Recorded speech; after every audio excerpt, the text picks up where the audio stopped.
पढ़न टे भेरा पूरा थींदा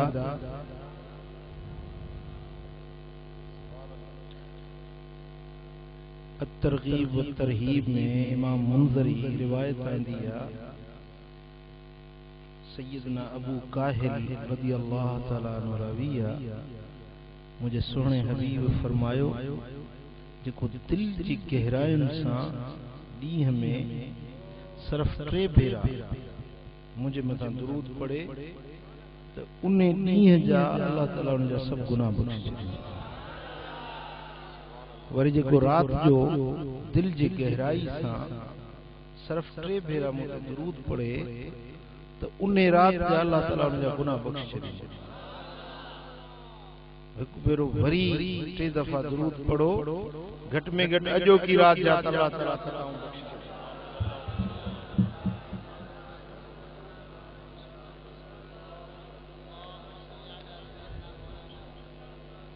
अल्लाहुम्मा सल्लि व सल्लिम।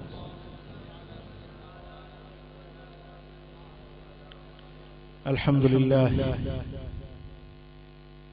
अल्हम्दुलिल्लाह रब्बिल आलमीन वस्सलातु वस्सलामु अला अशरफिल अंबिया'i वल मुरसलीन सय्यिदिल अव्वलीन वल आखिरीन हबीबिना मुहम्मदिन व आलिहि व अस्हाबिहि इला यौमिद्दीन।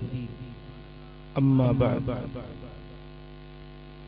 फ़अऊज़ु बिल्लाहि मिनश शैतानिर रजीम। बिस्मिल्लाहिर रहमानिर रहीम। इन्नल्लाह यअमुरु बिल अद्ल वल इहसान व ईताइ ज़िल कुर्बा व यन्हा अनिल फ़हशाइ वल मुनकरि वल बग़ी यइज़ुकुम लअल्लकुम तज़क्करून। सदक़ल्लाहु मौलानल अलियुल अज़ीम।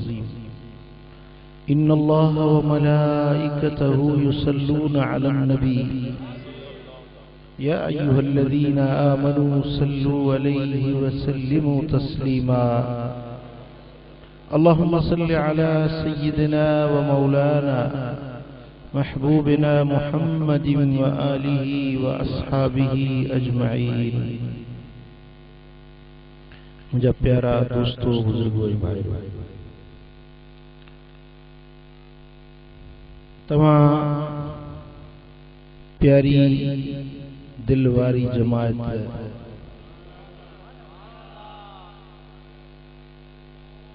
अल्लाह तबारक व तआला जल्ल शानो तमाम सभिनी के शाद ऐं आबाद रखे। अल्लाह करीम तमाम जे इज्जत में, माल में, दीन में बरकतूं अता फरमाए। रब्बुल आलमीन तमाम के दुनिया जे दुखन खां बचाए आखिरत जे अज़ाबन खां मामून ऐं महफूज फरमाए। अल्लाह करीम तमाम के शल दुखियो ॾींहुं न ॾेखारे। ज़मीन ऐं आसमान जे आफ़तुन शामतुन खां अल्लाह जे अमुन ऐं हिफ़ाज़त में रहे। तव्हां जे साम्हूं अॼु सिर्फ़ हिकिड़ी हदीस पढ़ण जे इरादे ऐं उन में काफ़ी कम जूं ॻाल्हियूं आहिनि, उहे तव्हां जी ख़िदमत में अर्ज़ करणु चाहियां थो।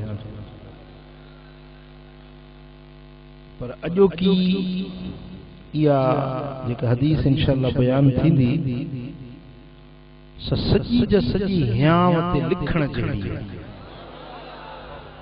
यादि करण जहिड़ी आहे।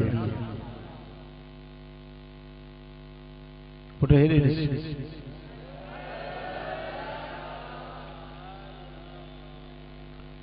तवज्जो सां गौर सां ॿुधो समझो ऐं पंहिंजे क़ल्ब ऐं बातिन में उनखे समायो ऐं अल्लाह तबारक व तआला खां दुआ है रब करीम तव्हां खे मूंखे सभिनी खे अमल करण जी तौफ़ीक़। हदीस सुणी आहे, सुणे हबीब जा पाक लफ़्ज़ आहिनि। यह हदीस तबरानी शरीफ में हजरत सैयदना अनस बिन मालिक रज़ी अल्लाह ताला अन्हु का मरवी आई है। इन हदीस के मजमउ ज़वाइद में इमाम हैसमी रहमतुल्लाह अलैहि बयान हुआ।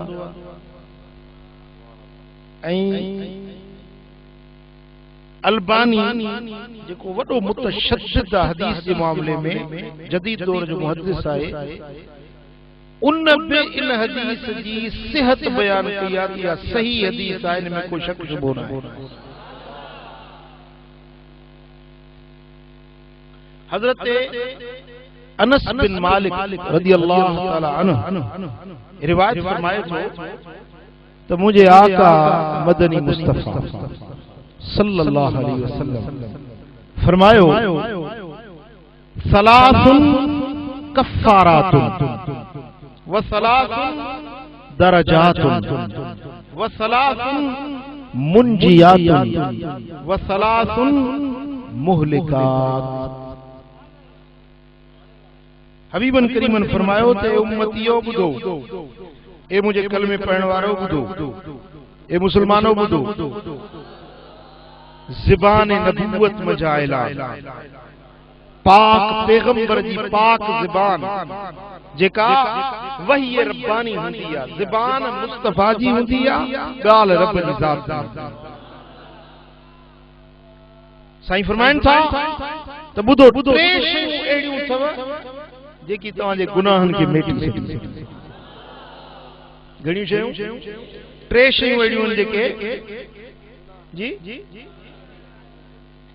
वसलातुन दरजात, टे शयूं एड़ियूं जेकी तव्हांजे दर्जन खे बुलंद कंदियूं। वसलातुन मुंजियात, ऐं टे शयूं एड़ियूं जेके नजात ऐं छोटकारे ॾियण वारियूं। वसलातुन मुहलिकात, ऐं टे शयूं एड़ियूं जेकी हलाक ऐं बर्बाद करण वारियूं। टे शयूं गुनाहन के मेटण वारियूं, टे शयूं दर्जन के बुलंद करण वारियूं, टे शयूं छोटकारो ॾियण वारियूं, ऐं टे शयूं हलाक करण वारियूं। ये कुल घणी थियूं? बाबा 4 4 12 नव कीअं था? हां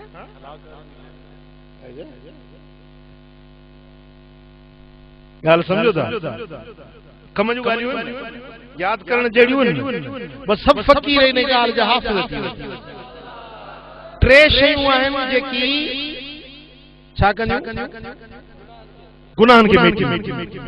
टे शयूं अहिड़ियूं आहिनि जेके दर्जन खे वधाईंदियूं, टे शयूं अहिड़ियूं आहिनि जेके निजात ऐं छुटकारो ॾियारींदियूं, ऐं टे शयूं अहिड़ियूं आहिनि जेके हलाक ऐं बर्बाद करण वारियूं। अल्लाह जल्ल शानो हलाकत खां सभिनी खे बचाए।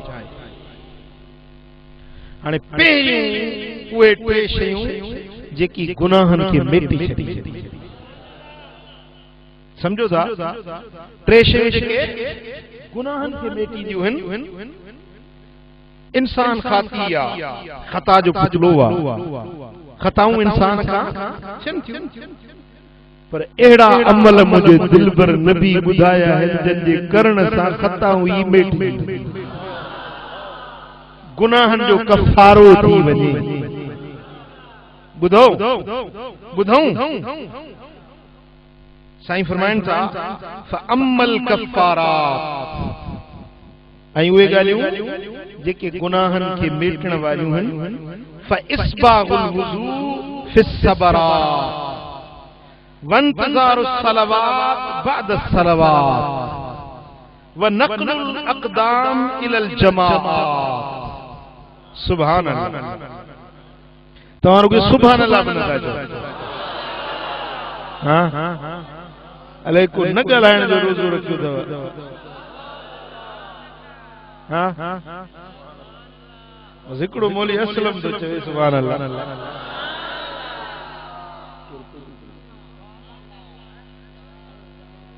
ॻाल्हि सम्झो?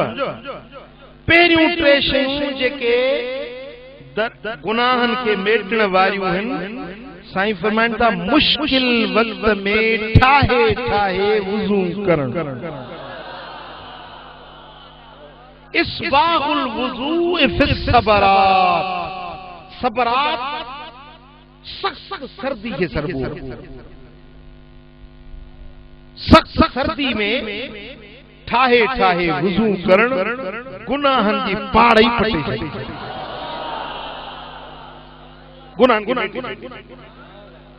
ऐसी तई जो मुझे सोने हबीब फरमायो तो जेरी मल मानो हथ धोए तो उनजे हथन जा गुनाह मिट भी था वजा हत्ता तहत अज़फारिही ता जो उनजे निहन जे हेठों भी जे करे गुनाहन जा असरात हुंदा हथ वुज़ू में धोंदा विंदो हथन जा गुनाह मिट ऐं जेरी मल मानो गुरड़ियों तो करे तो वात जा गुनाह धोपी था वजा नक के पानी दे तो नक जा गुनाह धोपी था वजा मुंह धोए तो मुंह जा गुनाह धोपी था वजा ऐसी तई जो हुनजे पानी जा कतरा हेठ ट्रिमन था मुंह धोंदा आयो पानी हेठ ट्रिमंदो आ होडो पानी जो आखिरी कतरो हेठ किरंदो होडो उन जो आखिरी गुनाह वनी हेठ गाल समझो सुभान अल्लाह।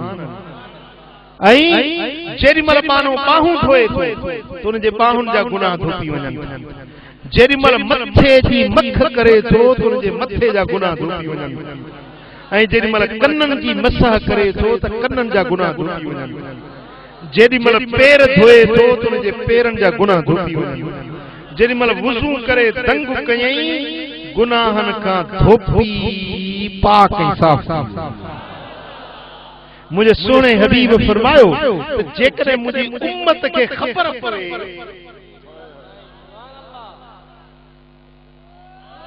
जे मुझी उम्मत के खबर पवे तो वुज़ू जो सवाब छाए त ॿिया सब कम छॾे रुगे वुज़ू में शुरू थी वञे।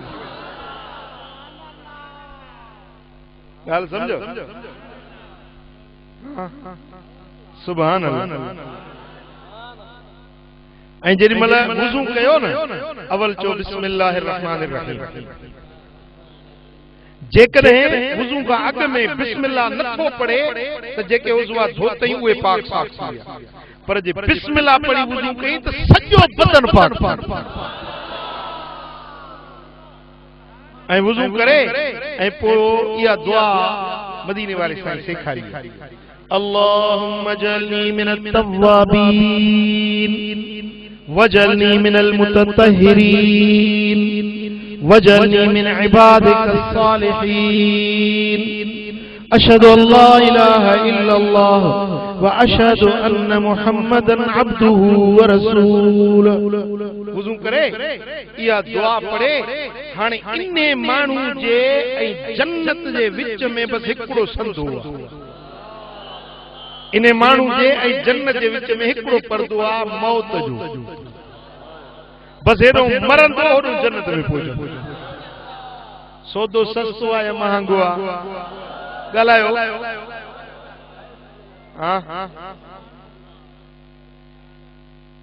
पर इस्बागुल वुज़ू ठाहे ठाहे वुज़ू करे छा हाणे छा कंदा कड़ तकड़ में बस हीअं धोंदा हेरो ठुठियूं सुकियूं पियूं आहिनि हेरो खुड़ियूं सुकियूं पियूं आहिनि मथे के हीअं फटको लाहिण जी देर न कराई हिते करे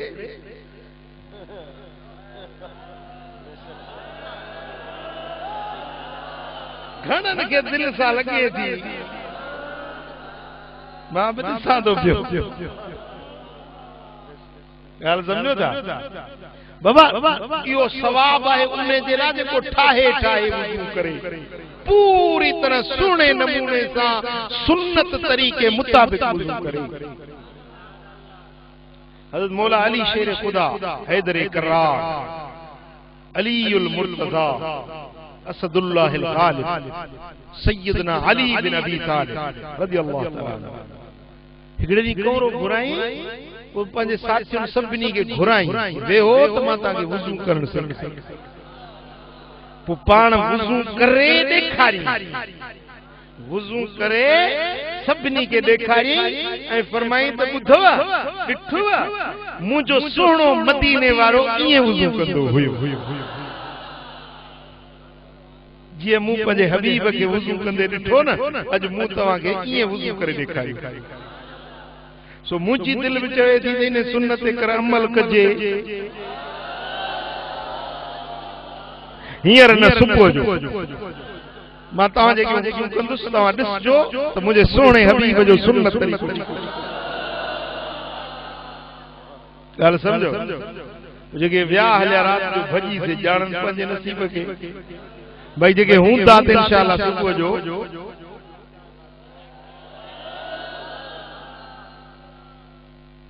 मुझे सुहिणे हबीब फरमायो त इहो वुज़ू मुश्किल वक्त में सख्त सर्दी आ गर्मी जी मौसम आ पानी मुहैया न है इन मुश्किल हालतुन में ठाहे ठाहे वुज़ू करे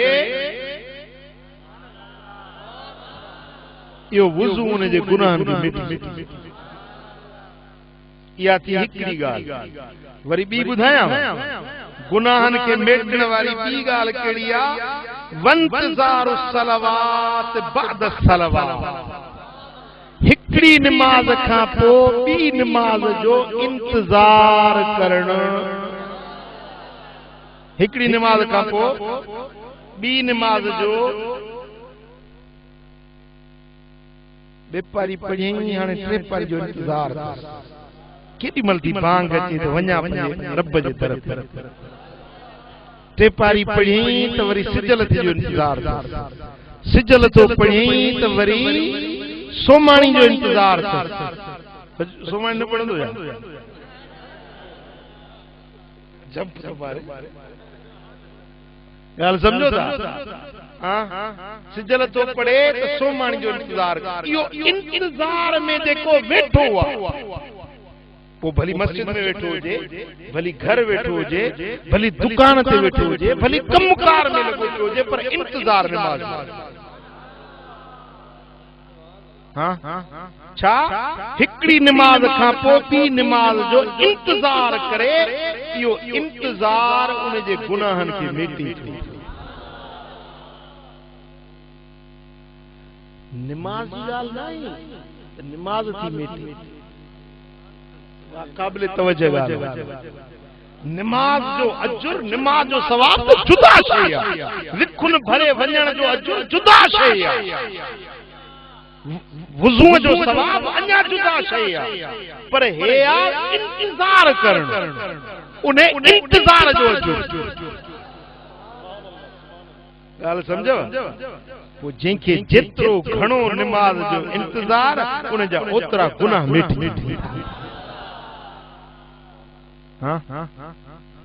भली भली धंधा कयो कारोबार हलाल जा पूरिया कयो व्यापार कयो दुकानन ते हुजो ऑफिसुन में दफ्तरन में हुजो पर इंतज़ार नमाज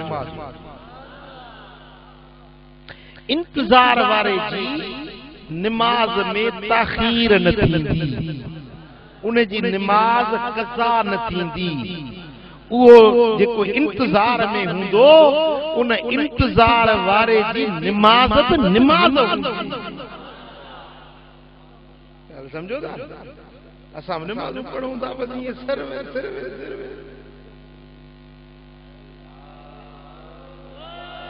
हिकिड़ो माण्हू पे मूंखे चए थी मां रोज़ानो 4 भेरा सलात तस्बीह पढ़ंदो तूं त वक्त वारो इंसान है खुश नसीब है रोज़ानो 4 भेरा सलात हिकिड़े ॾींहुं मुंहिंजे पासे में बीठो हुजे मूं हिकिड़ी रकात पढ़ी थे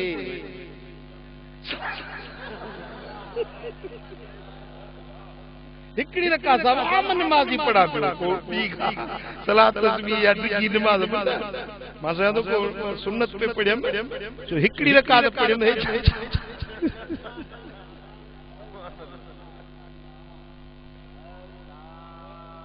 अब हे छा कई या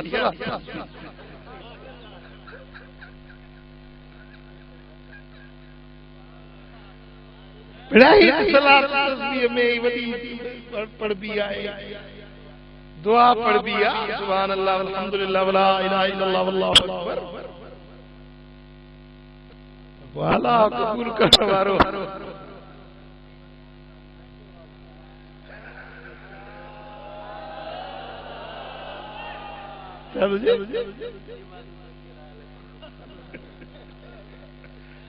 बाबा नमाज पढ़ो ठाहे ठाहे सोने नमूने सा अल्लाह जो फर्ज है रब जी हाज़िरी है सो जेको नमाज जो इंतजार आ यो इंतजार बाने जे गुनाहन के मेटे छॾे थो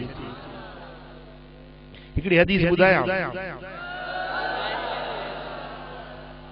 सुभान अल्लाह सुभान अल्लाह असां जे असलाफ मशाइख बुजुर्गन जो जो तरीक़ो हलियो आहे उन्हें में ये हो तो वे हिकायात वाक़यात बुजुर्गन जा बयान कंदा हुआ हत्ता कि मुझा किबला मुर्शिद करीम या हज़रत पीर मिठा सिंह रहमतुल्लाह अलैह बुजुर्गन जा वाक़यात खणा बयान कंदा पर या मुझी कमजोरी आ या मुझी बीमारी आ या मुझी छा बि समझो त मां गाल के बुजुर्ग जे वाक़े जे बजाय मदीने वारे साईं जी सुन्नत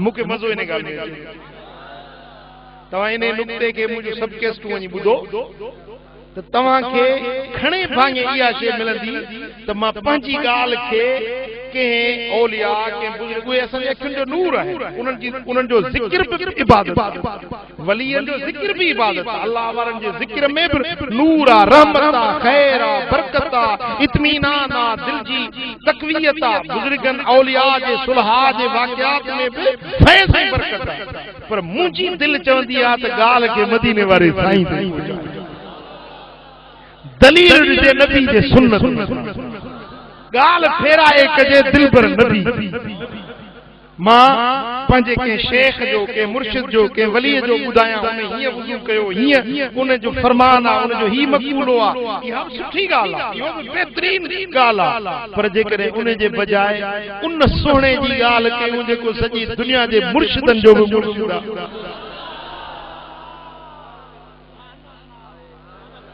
तवा के गाल वणे थी हले न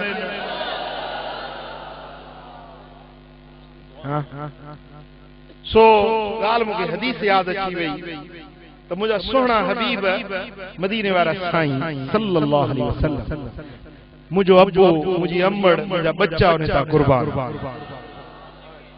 मुझा सोहना हबीब एकरे दी नमाज पढ़ायो नमाज पढ़ाए तकड़ा हलिया गया हवेली पाक ये रूटीन हुयो ये हलिया नमाज पढ़ाए हवेली पाक दे हलिया थोड़ी देर गुजरी तो महबूब सोना सरदार तकड़ा तकड़ा वापस मोटिया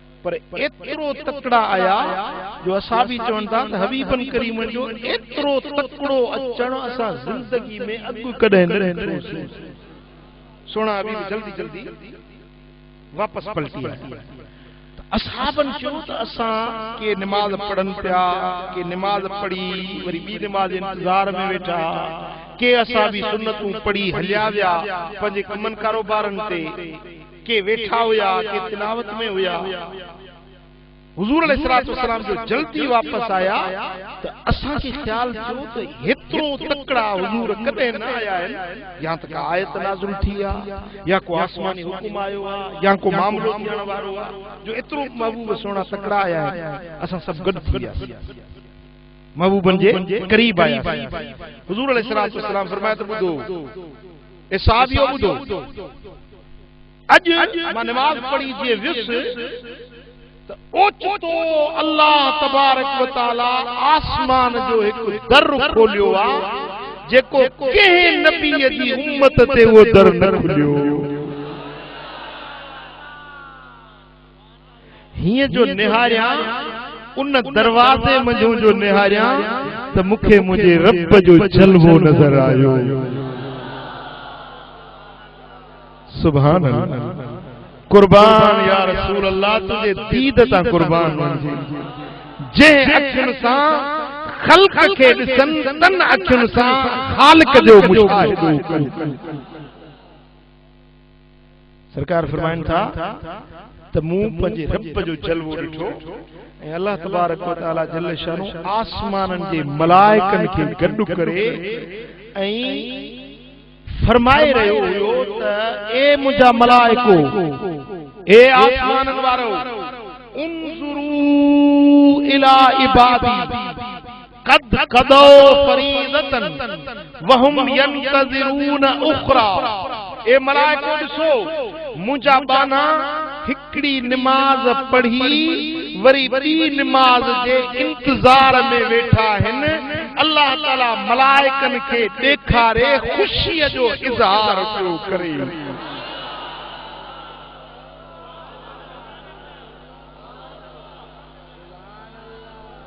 फ़ख्र पियो करे। युबाही बिकुमुल मलाइका, मलाइकनि जे मथां अल्लाह तबारक व तआला मबाहात फ़ख्र पियो करे, ख़ुशी जो इज़हार पियो करे। ॾिसो, उनज़ुरू इला इबादी, ए मलाइको ॾिसो मुंहिंजे बाननि खे जेके हिकड़ी निमाज़ पढ़ी वरी ॿी निमाज़ जे इंतज़ार में वेठा आहिनि। एॾो त अल्लाह ख़ुशि थियो, एॾो तरफ़ ख़ुशि थियो जो उहो दर खोलियई जेको हज़रत आदम खां वठी ईसा रूहुल्लाह ताईं कंहिं नबीअ जी उम्मत ते उहो दर रहमत जो न खुलियो जेको मदीने वारे साईं जे गुलाम। ऐं दर उहो जितो मालिक जो जलवो पियो नज़र अचे। नचेव सुभान अल्लाह, हाँ सुभान अल्लाह। ऐं अल्लाह ताला मलाइकनि खे ॾेखारे फ़ख्र पियो करे, ख़ुशी पियो करे त ॾिसो ॾिसो मलाइको ॾिसो। तव्हां पे चओ त हिननि खे पैदा न कर, आदम खे पैदा कंदे हिन जो औलाद रत वारींदो, जहिड़ा कंदो, फसाद कंदो। असां तुंहिंजी तस्बीह था पढ़ूं, तुंहिंजा सजदा इबादत असीं कयूं था पिया, इंसान खे छो थो पैदा करे। हाणे रब पियो चए ॾिसो अल्लाह खे कहिड़ी त ॻाल्हि वणी।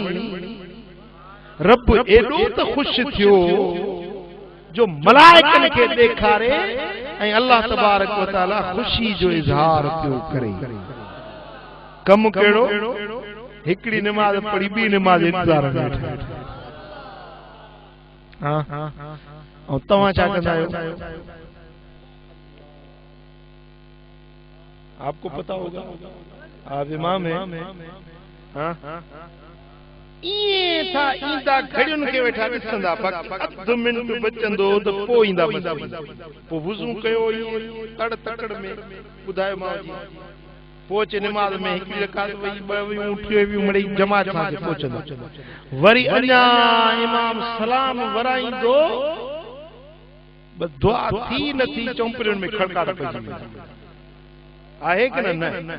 हाँ हाणे अहिड़ो को वीचारे खे मजबूरी आहे जो ख़ुदा जे घर में करार ईंदा तकड़ो वठी वियो छाजे लाइ, वञी होटल ते वेही रहे। हाँ मस्जिद मां निकितो वञी घर वेही रहंदो, भाई मूं महिल ॾिठल थई अॻे। हाँ थोड़ी देर को अल्लाह जे घर में वेह, को नमाज जो इंतजार कर, अल्लाह खुश को थी, अल्लाह तुझा गुनाह मिटी। ॻाल्हि सम्झो, ॿियो अमल गुनाहनि खे मेटण वारो कहिड़ो आहे? हिक निमाज़ खां पोइ ॿी निमाज़ जो इंतजार करणु। ऐं टी ॻाल्हि गुनाहनि खे मेटण वारी, मुंहिंजे सुहिणे हबीब फरमायो त व नक़लुल अक़दाम इलल जमाअत, जमाअतुनि जे पासे विखूं खणणु।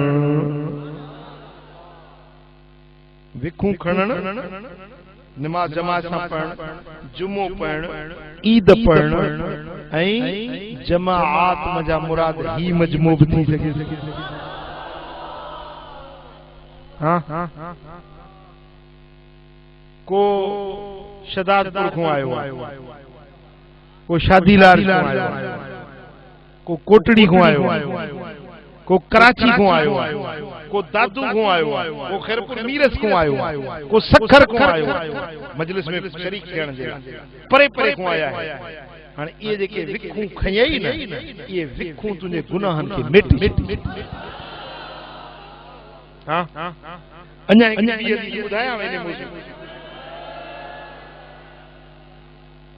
मन हदर फी मजालिस ज़िक्र कतबल्लाहु लहू बिकुल्लि कदमिन इबादतु सना। मुझे सुने हबीब फरमायो जेको अल्लाह जे ज़िक्र वारी मजलिस में शरीक थियो उन्हें के विख विख जे बदले में साल जी इबादत जो सवाब ॾिनो वेंदो। सुभान अल्लाह। विख विख जे कदम कदम जे साल जे इबादत जो सवाब। सौदो सस्तो आहे कि न महांगो आहे? ॿुधायो वंजे न वंजे? हजार कम हुजनि पर मस्जिद जी विख न कज़ा कजाए। हजार धंधा हुजनि पर 24 शरीफ जी महफ़िल।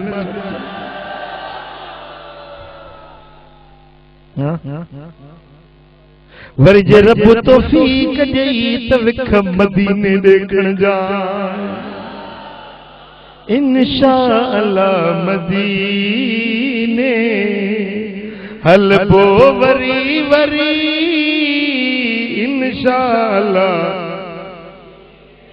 हलबो वरी वरी हर माल मुस्तफा का वठबो वरी वरी इंशाअल्लाह।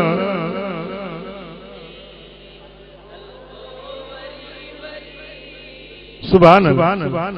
के आशिक चवंदा आहिनि त हबीब ॾे वञे त स्वारी ते न चढ़जे प्यादल वञे। मीर मदीने जे साईं ॾे प्यादल 5000 कया। मीर मदीने जे साईं ॾे प्यादल 5000 कया। प्यादल 5000 कया। प्यादल 5000 प्यादल 5000 ओ दिल थी चवे दीदार कया। ओ दिल थी चवे दीदार कया वो मीर मदीने। हाँ सुभान अल्लाह। हर के इश्क जो रंग पंहिंजो आहे। इश्क जो हाणे हे चवे थो त प्यादल पंध कयां, हो चवे थो स्वारी ते न वञा प्यादल वञा। पर आला हज़रत खां पुछो वो वरी छा थो चवे? सुभान अल्लाह। इश्क जो अंदाज़ हर के जो जुदा है। आला हज़रत इमाम अहले सुन्नत शाह अहमद रज़ा खान रहमतुल्लाह अलैह फरमाइन था, हरम की ज़मीं और कदम रख के चलना। हरम की ज़मीं और कदम रख के चलना। अरे सर का मौका है वो जाने वाले। अरे सर का मौका है वो जाने वाले। चमक तुझसे पाते हैं सब पाने वाले। चमक तुझसे पाते मेरा दिल भी चमका दे चमकाने वाले। मेरा दिल भी चमका दे। मेरा दिल भी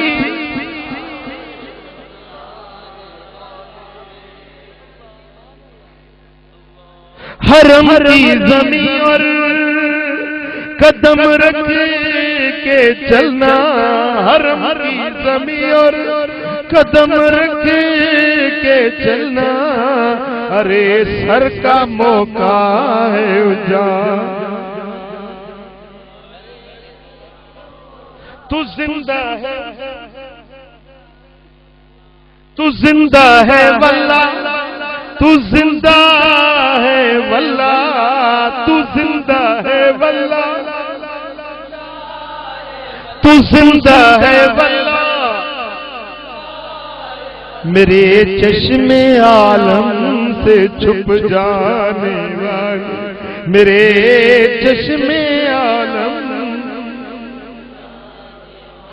मदीने के खित्ते हाय हाय मदीने के खिते खुदा तुझको रखे, मदीने के खिते गरीबों फकीरों के ठहराने वाले, हम गरीबों फकीरों के ठहराने, चमक तुझसे पाते हैं सब पाने वाले, चमक तुझसे मेरा दिल भी चमका दे चमकाने वाले, मेरा दिल भी चमका दे। सुभान अल्लाह। मुझे सुने हबीब फरमायो ये विखू नेक मजलिसुन में जमात तुझे तरफ विखू खड़न, या विख विख तुझे गुनाहन के मिलते छलींदी। गाल समझो, हाणे गालियूं घणियूं थियूं। टे गुनाहन के मेटण वारा अमल टे। पहिरियों रुके वुज़ू न, मुश्किल जे वक्त में वुज़ू ठाहे ठाहे बे नंबर ते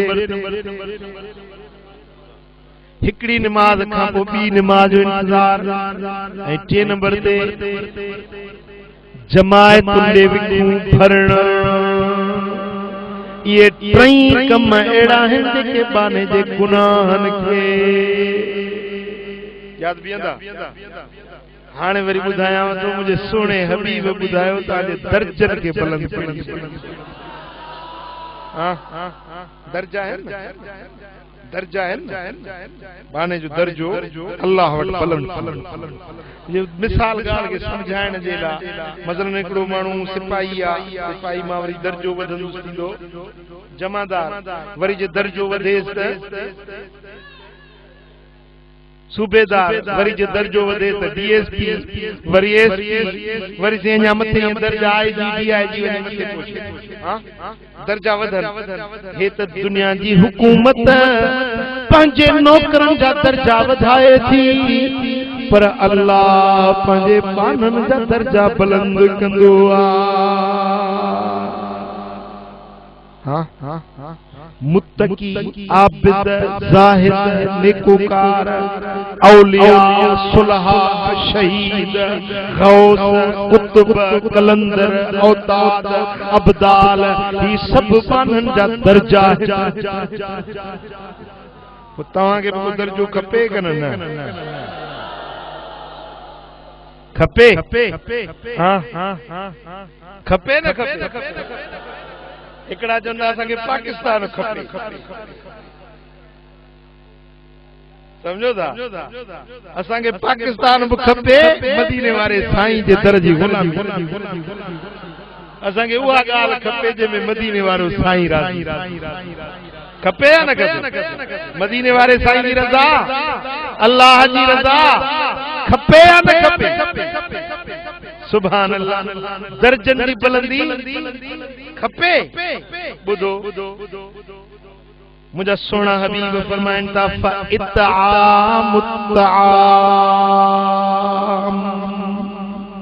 पहिरें नंबर ते दर्जन खे बुलंद करण वारी शइ मानी खाराइण। छा खाइण न, खाइण ते हेरिया वेठा आहियो। खाओ भली, पर खाइजे त खाराइजे, खाइजे त खाराइजे। ओ अमरा पे पूछे था ॿई ॿ घणा थिया? चार मानी। चढ़े ॿई ॿ घणा थिया? चार मानी। ॻाल्हि सम्झो था? खाओ बि ऐं खारायो। जेकॾहिं कंहिंखे मानी खाराई, मेहमान मानी खाधी, तोखे किरह किरह जे एवज़ में हज मबरूर ऐं उम्रे मक़बूल जो सवाब।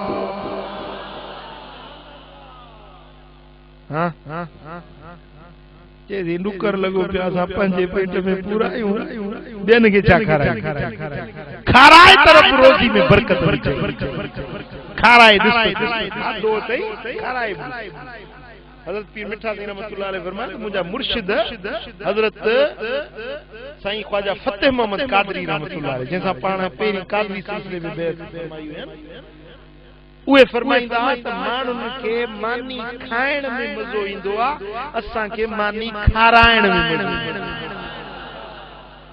माण्हू सुठो ताम खाई ख़ुश थींदा आहिनि असां सुठो ताम ॿियनि खे खाराए ख़ुश ॻाल्हि सम्झो था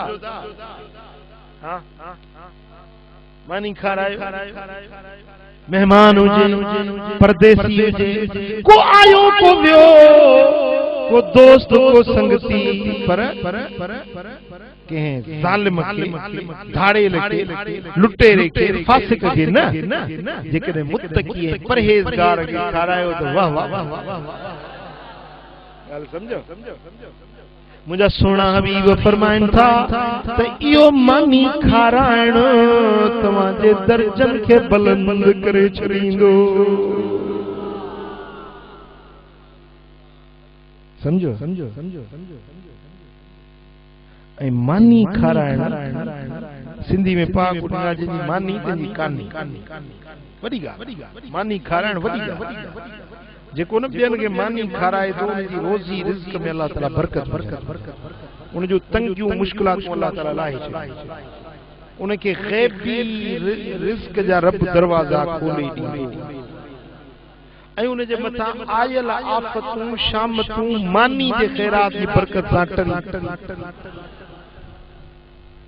मुझा क़िबला मुर्शिद करीम सोना फज़लाबादी फरमाइंदा त हिकिड़ो वाक़ियो बयान फरमाइंदा रिवायत बयान फरमाइंदा त हज़रत सैयदना ईसा अलैहिस्सलाम खे हिकिड़े माण्हू जे दान ॾिनी हिकिड़ो माण्हू आहे वॾो ज़ालिम आहे वॾो आहे धोबी पर माण्हुनि खे ॾाढो ईज़ायो तव्हां हिनखे बददुआ ॾियो त पोइ जान हज़रत ईसा अलैहिस्सलाम बददुआ हथ खणी मुंहिंजा मौला हिनखे बर्बाद हज़रत ईसा अलैहिस्सलाम पंहिंजे उन क़ौम वारनि खे फरमायो त अॼु शाम ताईं माण्हू पूरो अल्लाह जे नबी जा लफ़्ज़ निकिता माण्हुनि खे पक थी वई त हज़रत मसीह अलैहिस्सलाम जीअं चयो आहे थी पवंदो साईं शाम जो ॾिसनि कपिड़नि जी हड़ मथे ते चङो भलो वञे हज़रत ईसा अलैहिस्सलाम ने ॿुधायोसीं तव्हां जो मरी वेंदो त चङो भलो फरमाए वठी माण्हू खे वठी आया मियां ॾे ख़बर तो को अॼु को चङो कमु कयो आहे चईसी आहियां त गुनहगार बाक़ी तड़ ते मानी खणी वेंदो आहे कपिड़नि धोअण जे लाइ सो मानी मंझंदि जी खणी वेंदो आहियां सो अॼु मानी खोले खाइण वेठुसि त हिकिड़ो माण्हू आयो सोची मां धोबी ॾाढो बुखारो आहियां अल्लाह वास्ते मूंखे मानड़ी खाराई पोइ हिकिड़ी मानी ॻोड़ जो अधु खारायो वरी बि ॾिसे पियो मुझो भला दे खबर रहो जी न अञा हिकिड़ी मानी पोइ ॿी मानी ॿियो ॿोड़ उनखे ॾिनुमि उन ग़रीब मुसाफ़िर खाधो मां पाण बुखियो हींअर ते मोटियो पंहिंजी खुराक पंहिंजी मानी उन मिस्कीन साहिल खे खाराई गंढ खोल गंढ जो खोली उन कपड़नि जी हड़ में हिकिड़ो अस्तहा नांग हज़रत ईसा अलैहिस्सलाम ने नांग सां ॻाल्हायो हिन जे कपड़नि में कीअं वेठो चईसीं तो जेॾी महिल बददुआ ॾिनी हुई न ओॾी महिल अल्लाह ताला हुकुम ॾिनो त नांग हिन जे कपड़नि में लिकी वे धोबी जेॾी महिल क़रीब अचे त हिनखे धक हणी मारे मुंहिंजे नबीअ जी बददुआ ॾिनल हिनखे ख़तम पर हिन जेॾी महिल ॿ मानियूं ख़ैरात कयूं अल्लाह ताला आसमाननि तां मलाइक मोकिलिया जेके मूंखे वात ते लोहो लगाम चाढ़ी खबरदार ये नांग हिन माण्हू खे न मारजांइ जे माण्हू अॼु अल्लाह जे नाले ते मानी जी ख़ैरात तरफ अल्लाह जे नबीअ जी बददुआ मौत जो हुकुम जारी थी वियो नांग के हुकुम मिलियो त हिनखे धकणी मार पर ख़ैरात उहा शइ आहे जेका तक़दीरूं बि मेटाए छॾी तकदीरूं बि मटाए हां ऐं मानी ॻाल्हि सम्झो था जॾहिं तव्हांखे तंगी ॾिसो था मुश्किल ॾिसो था तव्हां मानी घणी ख़ैरात ॾिसो त अल्लाह ताला तव्हांजी रोज़ी में कीअं को बरकत ॻाल्हि सम्झो था चओ सल्लल्लाहु अलैहि या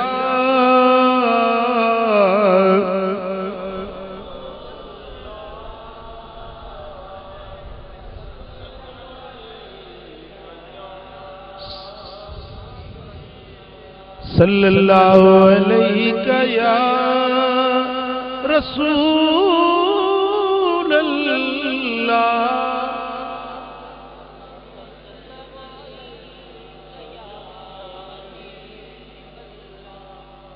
ऐं ॿी ॻाल्हि मुंहिंजा सुहिणा हबीब फरमाइनि था दर्जन खे बुलंद करण वारी ॿी शइ व इफ़शाउस सलाम सलाम के आम कर वाकुफ अणवाकुफ जेको मुसलमान ॾिसो चो अस्सलाम वालेकुम छा जो सलाम घणो कयो रब तव्हांजा दर्जा बुलंद कंदो। हबीबन करीमन फरमाया त क़यामत जे निशानी में इहा निशानी अथव जो माण्हू ॿिए पंहिंजे वाकुफकार खे सलाम कंदा ॿिए मुसलमान खे सलाम कंदा। अॼु ॾिसूं था आहे ईअं या न को वाकुफकार मिलंदो पोइ सलाम कंदा बाक़ी जे न त ईअं सीचिया वेंदा ॼण छो त कलो को कावड़ियल अब मुसलमान वञे तो फुकियो छो तो वञे सलाम करी समझो दा हां को मुसलमान मिले चो अस्सलामु अलैकुम छा चवंदो जट वरी छा चवंदो सलाम अलैकुम वरी ॿुधण वारो वरी ॿियो ॿुधार जो वालेकुम सलाम।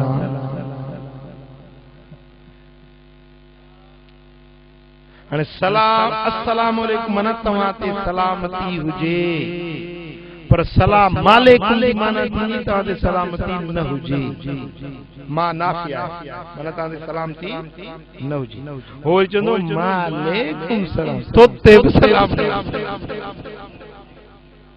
ॿिन्ही हिक ॿिए खे जोड़े समझो था छा चइबो अस्सलामु अलैकुम चओ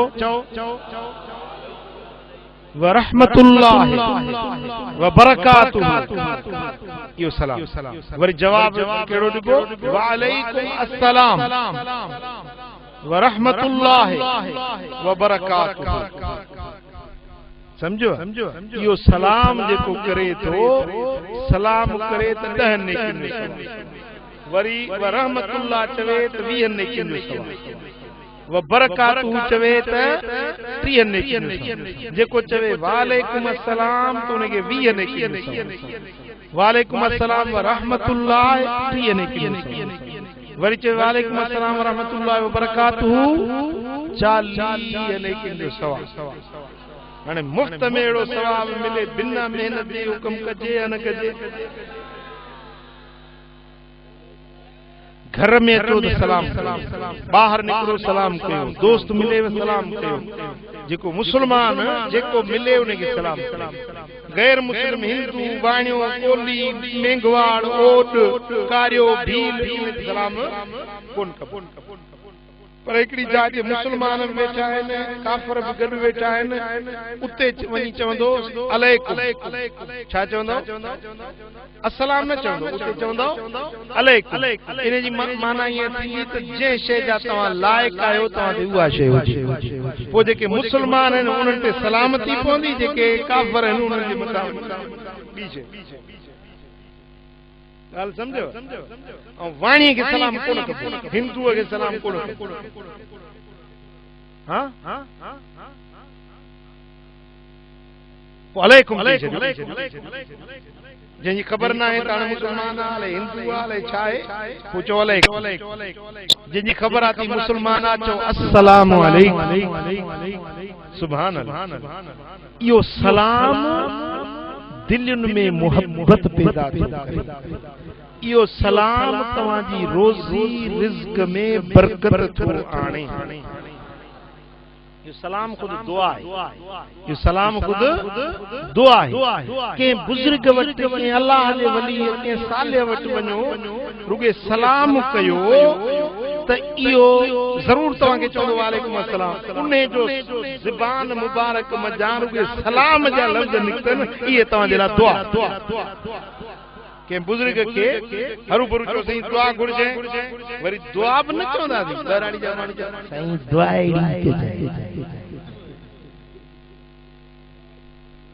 सही दुआई के उत्तर पासे रे दादू जलो लाड़काणो इने पासे नहीं चले। हां हां सही दुआई के दुआ के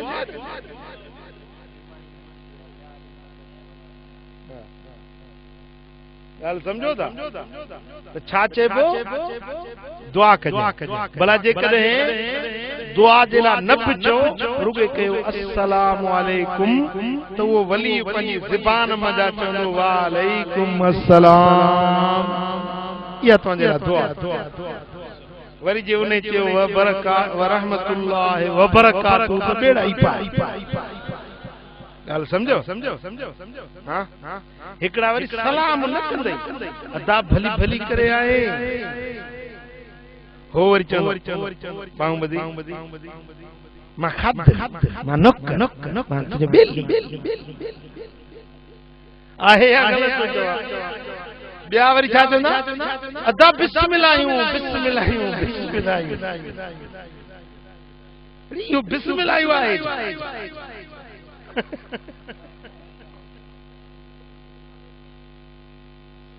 समझो जटन जा सलाम ही पंजा एकड़ा वरी बिया चंदा अस्सलाम वालेकुम ना वरी चंदा योली मदद होरी चंदो पीर मौला अली मदद। हिकड़े मानू मुके फोन के बटे बेरा फोन के जेडी मल फोन करे त चेसी साईं दिलबर साईं या अली मदद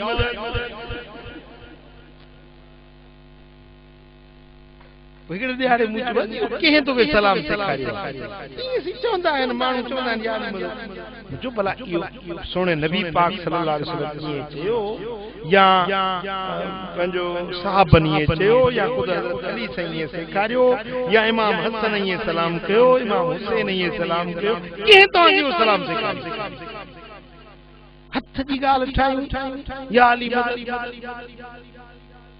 गाल जेका महबूबन सेखारी या कम उए कजे न जेको अहल बैतन जी सलाम कयो आ उए सलाम कजे न जेको मौला अली जो तरीको आ उए कजे वो तरीको भलो जेको अहल बैत इतहार जो आ वो तरीको भलो या हिन मवालिन जो ठायल तरीको भलो समझो न।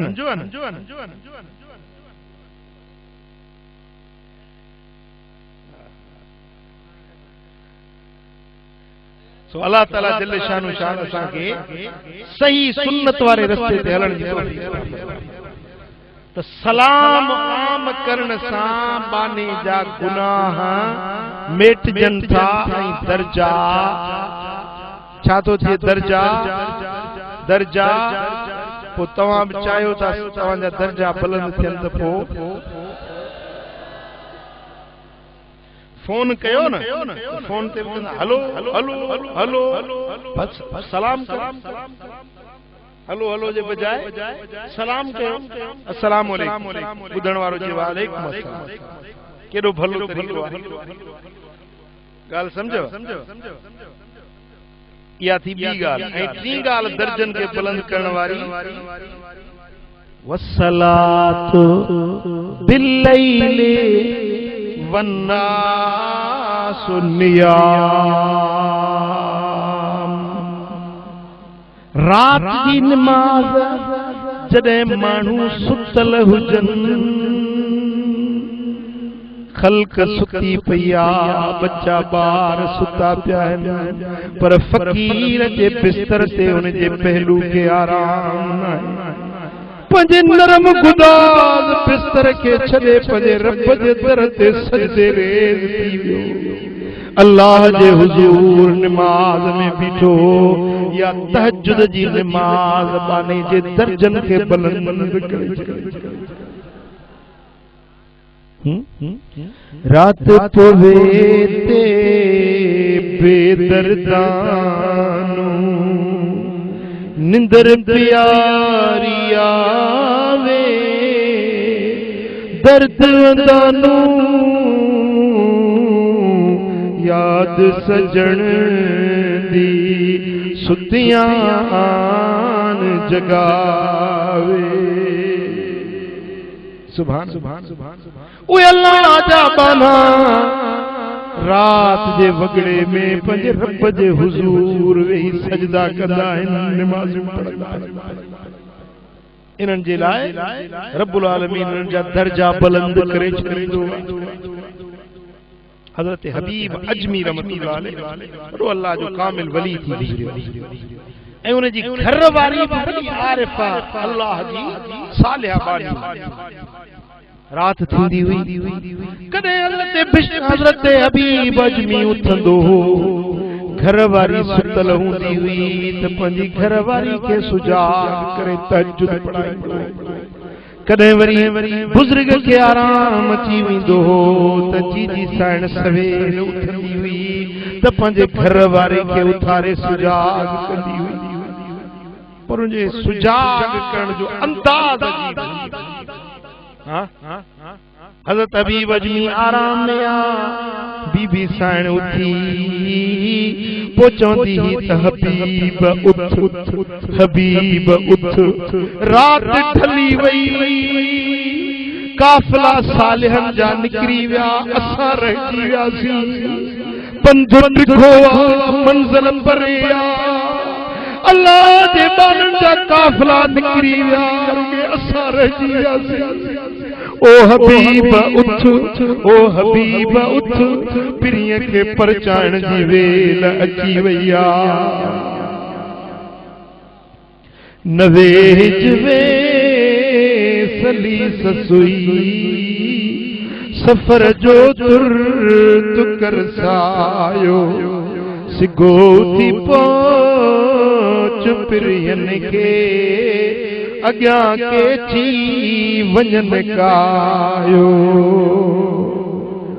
ओ निभागी निंद्र में रहिया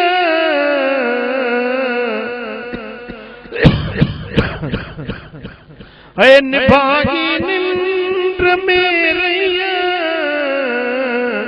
वियई के थी लंघे साजुर पिरिया खां पोइ थी पछताई जतन तोखे न जागायो नवेज वे सली ससुई सफर जो तुर तु कर सायो सिगो थी पोच पिरियन खे अग्यां के थी वञन कायो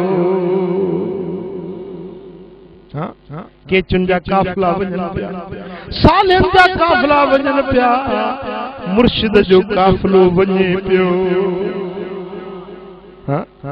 असीं गिफ़लत में असीं गिफ़लत जी निंड में पर अल्लाह जे वलियन जो काफिलो वञे पियो अदा निंड न कजाए गिफ़लत न कजाए मुझे सुने फज़लाबादी जे काफिले सां गॾिजी पई ओ हलो यार कदम बेड़ो त्यार आए ओ हलो यार कदम बेड़ो त्यार आए बेड़े हलाइण वारो बेड़े हलाइण